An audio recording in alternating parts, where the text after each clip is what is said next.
How to fix Bumble app not working on Samsung phone. Let's start the video. First of all, go to app library. Here click on settings app.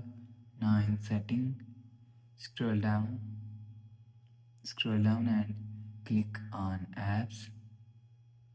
After click on apps, scroll down and search Bumble app from here. You will see Bumble app is here. Click on Bumble app.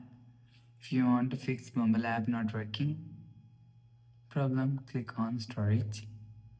After click on storage, click on clear cache. After click on clear cache, click on clear data. After the process, you will see your problem is solved. So if it's still not solved, so reinstall your Bumble app. After reinstall, your problem is solved. After the process, go back to home screen. So that's how you can fix Bumble app not working on Samsung phone. If you like the video, please subscribe. Thanks for watching.